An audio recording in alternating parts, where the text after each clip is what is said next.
So this is a response video for Jonathan Hughes. Take two.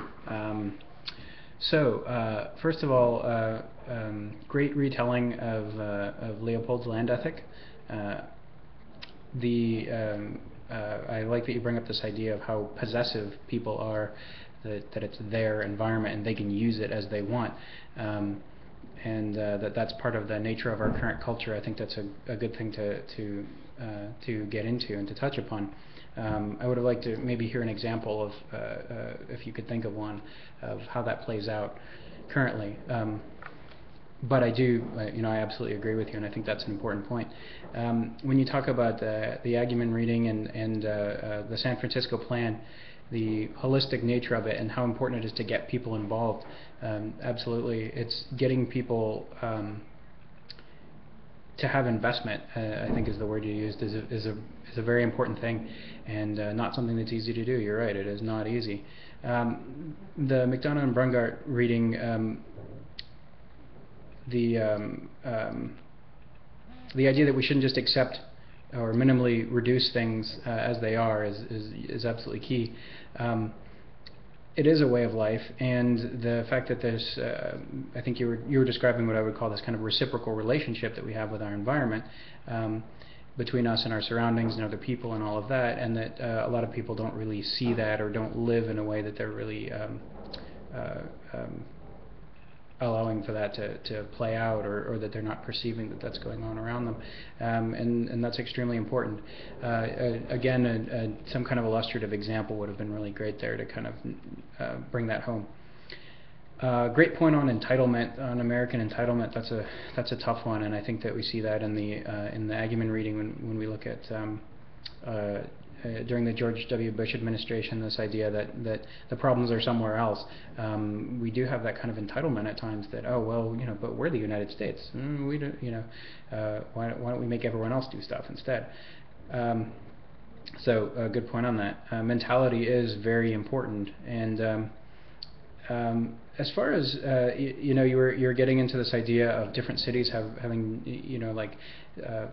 some being better settings than others to do this kind of work because they're kind of already on that wavelength, which is absolutely true in a lot of cases, but not always true. It's very interesting how that plays out.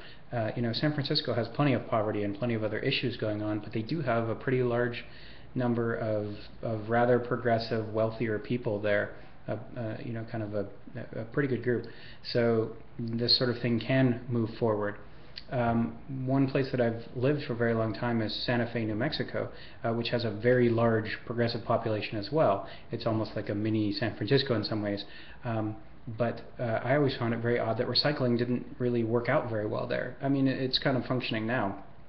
But recycling being one of those, we know the flaws of recycling, but it's one of those things that's pretty easy, and it's kind of, if you're not doing that, then chances are you're not doing lots of other things, and yet people wouldn't do it because it wasn't, they didn't think it was quite cost effective enough.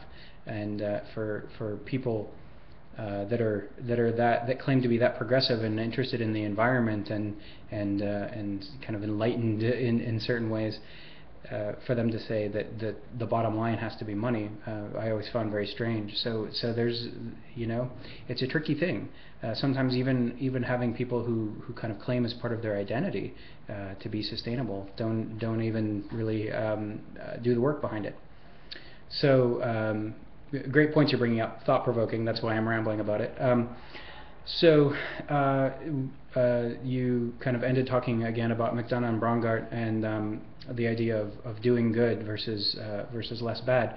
I would like to hear maybe an application for that, some kind of example to bring that idea home. What does it look like to do good instead of less bad? They have some examples, and there's kind of a shift in thinking as well. But as you're doing these videos, just try and think of some example, maybe an example from your life or an example from the news or something where you can apply it. So it becomes a very real outcome for the idea. But great ideas, great post, and I look forward to seeing your next one.